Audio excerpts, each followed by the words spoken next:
Who's your favourite of all of the Resident Evil characters? Chris Bison Arms Redfield. For the non-gamers watching this, Resident Evil 4 is one of the most highly rated and best-selling video games of all time, which makes it kind of weird that it was only originally supposed to be released for a single games console. So for people like myself who never got the glory of playing Resident Evil 4, sell me on it. Sell you on the game. Okay, well I could talk about right now how highly rated it was, how many millions of copies it sold, all the nuances of the genre it basically invented, action horror. However, I think I can sell you and everyone watching at home who never had a chance to play it on it with a single sentence. You can suplex zombies in this game while playing as the President's daughter.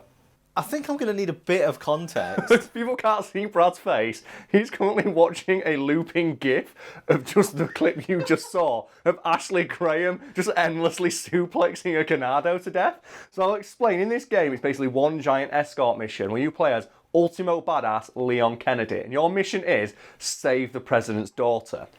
Like, who you can see there just suplexing the shit out of a zombie. She doesn't need saving, She doesn't need... So basically, that's a bug in the game, because you have a brief section where you play as her, and she can only run around and, like, pick things up. However, she can also push open doors. And in that game, pushing open a door quite hard causes a zombie to be stunned, which means they can be, like, melee attacked. When you play as Leon, he either just kicks them in the face or suplexes them.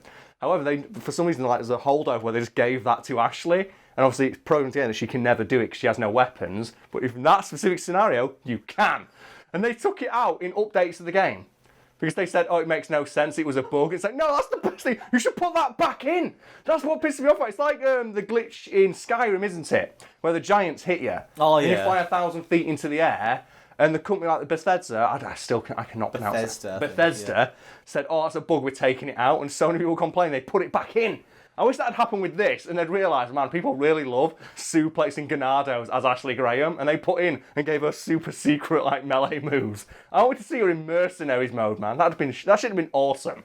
I have engraved in my mind forever that first time we did that Skyrim playthrough on my version of it, and I hadn't put the updates on. And we fired Lydia into space, and you were like, yeah! Shit. Go on, if you've got the clip, put the clip in, because that was a glorious moment. That will never be topped or repeated. There's also the rotating wolf. Oh my god, that never got out there either. Have you got a clip of the rotating wolf? I'll find the rotating wolf. Find a clip of the rotating wolf and put that in, so people can so people like you just don't be like, please, can I have some context? And we go like, no, we're going to continue with the video. I'm assuming because obviously Leon's meant to do that as one of his moves. Yeah, it's his finishing move on zombies. So they forgot to remove the programming for other characters to do that. Yeah, because you play Mercenaries mode, and every character in that mode gets like their own unique melee attack. Yeah. My personal favourite just being like, Special Agent Hunk, which is a great name. I'm just going to put it out there. Well, he gets a neck breaker, and basically, if you play Mercenaries mode, which I do because I fucking love Mercenaries mode, you just do like neck break massacre. And you're just doing like a dance across the battlefield where you're just like constantly going, poor, poor, poor, just teleporting between zombies, breaking all their necks, and it instant kills level bosses. Because even level bosses can't handle just some big buff dude coming up and going, Gah! Just Zack Snydering the shit out of them. And like the best bit is, that movie's so fucking cool, they put it in Resident Evil 5 and gave it to Chris fucking Redfield. Because they realised the melee system in Resident Evil 4 was so good, they updated it and overhauled it and put it in Resident Evil 5, so they put in actual combos. So in that game, when you're playing like with your partner, Sheva, you can do like melee combos and finish it off with a move called the Haymaker. And basically, Chris Redfield runs about half a mile. He basically does a stinger from Devil May Cry with his fist. And he just goes, ah! Boom! And whoever you punch flies about 4,000 foot back and explodes, and that shit is amazing. Resident Evil 5 isn't as good as Resident Evil 4, but I say it shits all over it in terms of the shit you can do. Because Resident Evil 4 you have two melee attacks. Shoot in the knees and kick them, or suplex them later in the game, or you shoot in the head and kick them again. In Resident Evil 5, you can do all sorts of crazy bullshit. Like, I think one of the moves that one of the characters get, Barry Burton, he just spins around with his fists out. He does Hagger's double lariat, and it's fucking brilliant. And they call it the Barry Tornado or something like that. And it's just this big 45-year-old man who's balding, holds his hands outstretched and spins, and every zombie just dies. And I think one of the other moves he's got is just the headbutt. And I just call it the Nut of Justice. Because it's like... Because every time I play it, I get so excited. And I think I played on stream once. I was playing as Barry Burton. And all I'm screaming is, oh, the nut! boom, just zombie heads explode. It's like, yeah, get fucked. Imagine if you were in the middle of a zombie apocalypse and you just saw saw someone doing that. A balding man in his mid-40s, walking arms outstretched, just twirling. And then you try it and immediately get murdered. There's so many fucking cool things in that game. Like, I think Wesker as well. So you can play as like the big badass Wesker himself, and he has all like the super powerful melee moves. And my favourite one is just one where he just does his ultimate attack. Is just where he just stabs you with his fingers, and that's it. Like he does like the 1-inch punch. Suffice to say, with all this awesome cool shit in it, the game sold millions of copies and basically invented an entire genre on its own. As I mentioned, action horror, which in turn inspired games like Gears of War, Dead Space, and The Last of Us, which we've already talked about in a video before because it has punch lasers in it. Yeah! Fucking punch lasers. Put the clip in. So I promised I'll talk more about Resident Evil 4 in a second, but first we have to mention the button prompts for these moves in the game because they are all fucking brilliant. Because in most games, when you get the option to melee attack your enemy, it'll say press X to punch, press X to hit, press X to melee. Nah, fuck that. None of that in Resident Evil 4 or 5. In those games, it'll say stuff like press X to haymaker, press X to suplex, press X to elbow drop, press X to Cobra Strike, which is the name of Wesker's open palm strike that instantly kills every enemy in the game. And since we're talking about it, I'd be remiss if I didn't mention perhaps the greatest button prompt in all of video gaming history, where Chris Redfield fights a boulder. You're probably thinking, how does Chris Redfield fight a boulder? He fucking fights a boulder. Because right at the end of the game, there's a boulder in your way that you have to push over into some lava to like go help your partner. Just go with it, it's video games. And at first, Chris tries pushing it, and pushing doesn't work. And as you're doing that, suddenly the prompt at the bottom of the screen changes to the word punch. And Chris starts punching the fucking boulder. And after about like 10 seconds of punching, it shifts to the word hook. Which means that Chris Redfield is working the body of the boulder, and it fucking works, because he pushes it over, he softens up the boulder with some body hooks, and then pushes it into the lava. And the best part is, that move came back in Ultimate Marvel vs. Capcom 3. They gave Chris a move called the Boulder Punch. And basically, you do a full 5-hit combo that ends with you just punching them all the way across the screen. And it's fucking brilliant. Whose logical next step to try to push it is not lifting it, it's punching the best it. As well, you look at Chris in that game, he's a fucking man-mountain. My favourite thing to do when you're playing as Chris in that game is ask Sheva for an egg. He's like, Chris needs his protein, Sheva gives an egg. Because you can request stuff from your partner, so whenever I play, I was like, Sheva, give me an egg, and then go melee attack someone. Because you've got, Chris needs his protein. He's just protein kangaroo from fucking Agretzko. But holy shit, the idea that Chris Redfield has got such a one-track mind. He goes through the entire game solving every problem with his arms. He's like, I could push this boulder, I could use a rocket launcher or a grenade, but no, I'm just going to hook it. I'm going to work the body of this boulder. The boulder's got a life bar that we can't see, but Chris Redfield can. It'd be great if literally every single thing he comes across, one of the prompts is always saved for punch. Yeah, in his head. Come to a door, it's like, open, pick lock, punch. When he's doing his taxes, he starts hooking the body, starts working the body of his taxes. Moving back to Resident Evil 4, in short, the game kicks more ass than an abusive donkey owner wearing 3 sets of spurs, which makes the fact it was originally exclusive to the GameCube kind of surprising. How long did it take for Resident Evil 4 to stop being exclusive to the GameCube? A long ass time. Why was that? Because the game's director, Shinji Mikami, fucking hated Sony at the time. And I believe there's a great quote from him when he was asked during an interview, so, Mr. Mikami, are we ever going to see Resident Evil 4 on the PlayStation 2 anytime soon? You know, because the PlayStation 2 is the best-selling console of all time, at the time. And he said, the day you see Resident Evil 4 on a Sony console is the day I cut my own head off with a chainsaw. But the game actually did come out on the PS2. Yes, and Mikami didn't cut his head off with a chainsaw when it did, because mysteriously, around the same time he softened his stance on the company, and around the time like Resident Evil 4 came out on the PS2, Sony drove a big dump truck full of money up to his house. I can't piece together the mystery. Yeah, it's like, it's on a corkboard, isn't it? And it's all like interconnecting wires, and then on one side it's like JFK's there, and then Mikami's here, and like so big dump truck full of money from Sony's here, and then in the middle Resident Evil 4 appearing on the PS2. I can't put together what happened there, so maybe the audience at home can help us. I mean, the addition of JFK certainly muddles it up. Well, that's what it is. Because whenever anyone's got one of those like conspiracy like cork balls or otherwise, they've always got to have one that points like the moon landing or JFK. It always has to, because every conspiracy theory has to link with every other conspiracy theory because people are boring and have shit imaginations. Yeah, this is the thing. Whenever I watch any conspiracy videos, and if you go into the always comment go section, to- yeah. somebody always goes, "Well, yeah, but that's why happened because this happened," and it's like, And then the oh. lizard people always Yeah, control you're it. one of those It's that thing people. from The Simpsons, isn't it? It's like, yeah, the saucer people are working in tandem with the vampires to keep all of the adults in at night. It's... So where does Microsoft come into all this? Well, after Mikami's relationship with Sony broke down prior to that big dump truck full of money arriving at his house, Mikami decided to screw over Sony by approaching their biggest rival at the time, Microsoft, who were just about to launch the Xbox, and offered them the chance to exclusively publish Resident Evil 4. However, the interview went so badly and so terribly that Mikami stood up and left halfway through. Do we know what happened in this interview? Yes, we do, because one of the guys who was present has talked about it at length and considers it one of the biggest missteps in the company's history.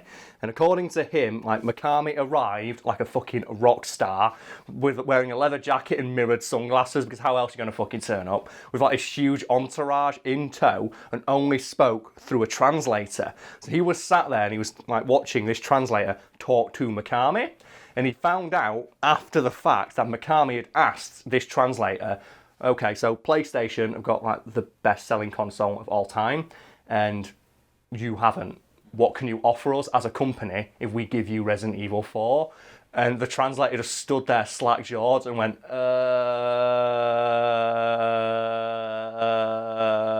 obviously Mikami wasn't happy with that. Because obviously, that's not an answer you want, is it? What can you offer us that we've just walked away from the best-selling console of all time, and after this meeting we're going to meet with Nintendo. Who are Nintendo?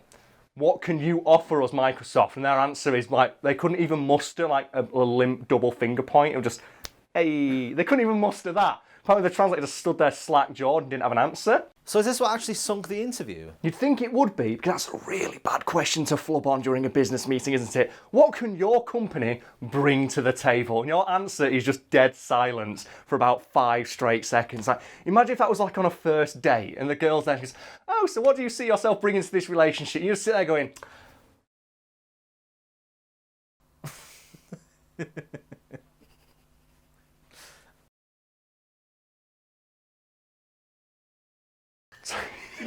It's so bad. Also as well, yes, I am stealing that bit from the Wayne's World movies. I'm really sorry. You look like an idle animation in a game. But I am stealing that from the second Wayne's World, so put the clip in of that in, so people know that I didn't make that up. I just watched it yesterday and thought, I want to put it into a video today. So what did sink the interview? Well, Mikami, being a nice guy, gave Microsoft the benefit of the doubt and like said, okay, if you can't answer that, just answer me this one very simple question. What is your philosophy as a company when making games? So what was their answer?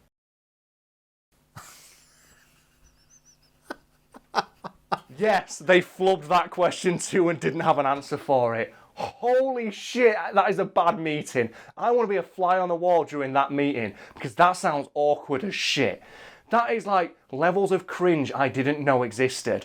Like 40 Japanese businessmen just sat in a meeting and a guy in the middle wearing a leather jacket and sunglasses. And just this poor translator just sat there going, no. And there's these people from Microsoft just sat there going, because they don't speak Japanese. All they can see is this guy just absolutely bombing this interview. And they're like, what did he ask? And the guy's like, I don't...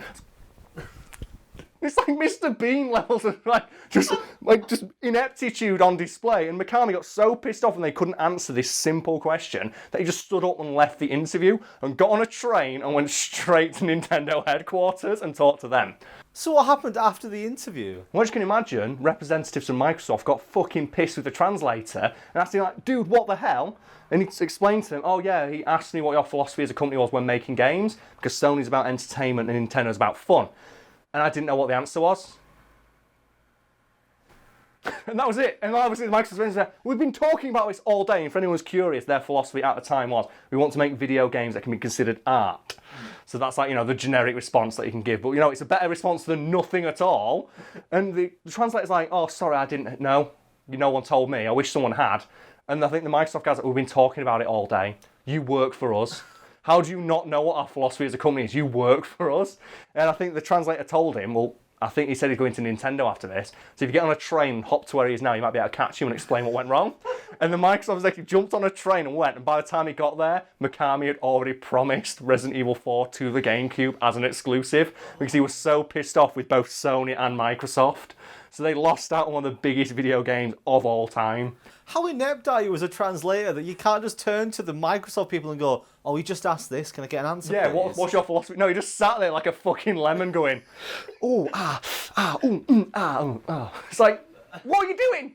I hope that guy got fired, because fucking hell, he shit at his job. But yeah, that it cost Microsoft Resident Evil 4. That was one of the biggest games of all time. And can you imagine, that would have been a massive shot in the arm for that fledgling console, to have Halo and Resident Evil 4 and Tony Hawk's Pro Skater 3. Oh, you can't forget the Tony Hawk's Pro Skater 3. Well, I mentioned that because people think I'm making a joke. I'm not, because I had Tony Hawk's Pro Skater 3 for the Xbox, the big fat original roll cage Xbox. And do you know why that game was better on the Xbox than the other console? Why? Because the Xbox let you put your own music on in the background. So I didn't play it listening to the sound, I played it listening to Panic at the Disco. Same thing I did with Halo 2. I played through Halo 2 listening to Panic at the Disco's first album. So I can't now not listen to Panic at the Disco and just imagine Master Chief just endlessly punching Waves of the Covenant to death. That's some good times, man. Some good times. And I'd like to do that in Resident Evil 4, but apparently I couldn't, because Microsoft couldn't hire a decent fucking translator. So earlier in this recording session, we nearly went off on one for about 10 minutes about our favourite attacks in video games, but we restrained ourselves to the end of the video. Now it's the end of the video, Brad. What is your favourite attack in a video game? I think in Legacy of Kain Defiance, each character gets several unlockable moves, and they're always called awesome things like Cadaverous Laceration and Sanguine. That's fucking strong. And one of Raziel's ones, he just spins around in a circle holding his Wraith Blade out. That's fucking brilliant. I don't think I can pick a favourite, but there is one game I want to give a big shout out to, because I don't think it ever got the recognition it deserves for how good it is, and that's Transformers Devastation. Because in that game you can play as all the mainline Transformers, including like Optimus Prime, Bumblebee, Sideswipe, Grimlock, and they all have their own special moves and they're all fucking brilliant. For example, Bumblebee, for no reason whatsoever, can do a Tatsumaki Senpu Aiken, however the fuck you pronounce that. And when he's running, he basically holds his foot out on one leg and just rotates at hyper speed. And every Transformer can turn into their car mode to finish their combos. So when you're playing as Optimus Prime, you will do like a 5-hit punch combo and end it by turning it into a truck and just doing a donut. It's fucking brilliant. But the best character in the game is Grimlock, because he's the big dinosaur man and he has the grapple moves. And one of the grapples he does is grabbing your opponent by the leg, running with them, dragging behind you, and then slamming them into the ground. And it's fucking brilliant every single time. And I'm mentioning this game for one reason and one reason alone, and that's Starscream, because whoever the fuck they gave permission to go that hard on Starscream's theme song in that game gets big props off me forever, because his theme song is fucking brilliant. And I would replay levels where he appears just to hear that song again. So for me, Brad, and the people at home who don't know what I'm talking about, just put in any random clip from like a fight with Starscream so you can hear how fucking awesome that soundtrack is.